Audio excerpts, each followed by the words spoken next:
we'll often use the term psychological conducting to describe how we're prepping and cueing rhythms and reflecting the rhythms in our patterns. It doesn't really mean that we're using our brain to conduct. What it basically means is if here's, let's say we're in 4/4, and we're conducting this way.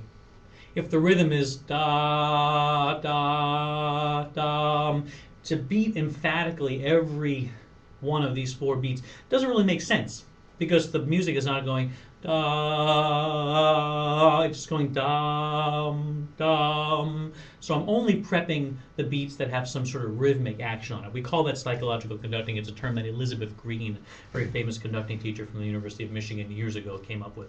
So we'll often use that in this class.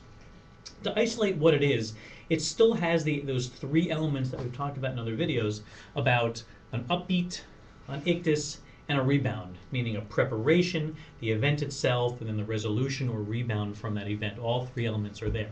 So essentially, it's just a lift and point method, and then we rebound from that point. So if I want to do something, I prepare, and I point, and I follow through. Do this now. I wouldn't say this, do this now, because there's no preparation from it. I can go do this now, but the fact that there's no rebound from it makes it unmusical and doesn't show how the phrase and sound resonates and continues on. So we do this now, and you can just practice that. We prep and we start. Please do this now. And so if we apply that gesture into our pattern, we can then convey the rhythm through our patterns and through our conducting as opposed to just simply beating time like a metronome. One way to practice this before we put it into a pattern, though, is to simply just conduct in one, and we can use our bouncing ball method. And then when we want something to happen, we simply breathe when we want something to happen on the upbeat. So step 1 would be bop. Bop. Notice I'm not doing really much anything differently with my right hand. Bop. I'm just using the breath as the preparation, and then this creates the ictus and the rebound from it. The next step to that would be to make this upbeat bigger, synchronized with our breath. So, bop, bop. So I'm breathing and I'm lifting this higher with the prep. So we're combining those both together, a larger preparation, then there's the ictus, and then there's the rebound. We can add the next step of adding our left hand to it. So what we synchronize together is the breath, a larger upbeat in our right hand, and a left hand that comes up along at the same time. So it looks something like this. Bop. Bop. Bop. So a question arises, where do we put our left hand when we're not using it? The best place to put it at first is simply just drop it along, sitting naturally around, hanging down.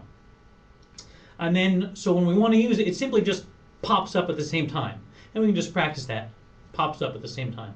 Another variation on this is to have this kind of in a no man's land, neutral position over here, where when we want to use it, it's pretty close to being in the right spot, and we just synchronize it up.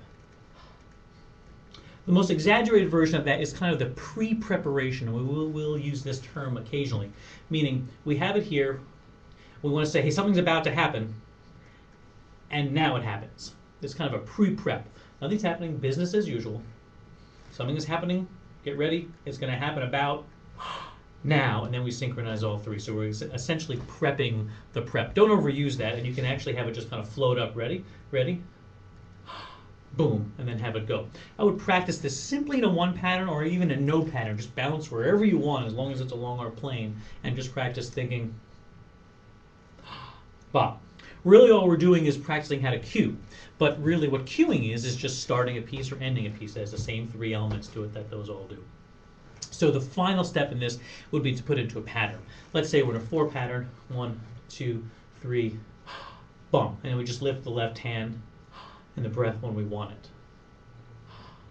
And like any of these things, we breathe, there's an ictus, and we rebound from it. In a 3 pattern, 1, 2, 1, 2, 1. Here's a measure without it. Boom. 2 pattern. Boom. Boom. And each time we rebound and we keep going.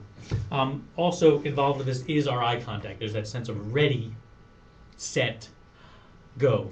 One problem that people often make in these sorts of events, whether it's beginning a piece, ending a piece, or having a cue in the middle of a piece, is losing or breaking the eye contact right at the point of the event happening. In other words, starting a piece like this. So just as the event is happening, we look away. It's very common, usually because we're going for the score, or we might be conducting along in 3, and we want to give a cue. Ready, trumpets? Boom, and we look that way. So if you can train ourselves to conduct along, ready, set, go, and then just stay with them, yes.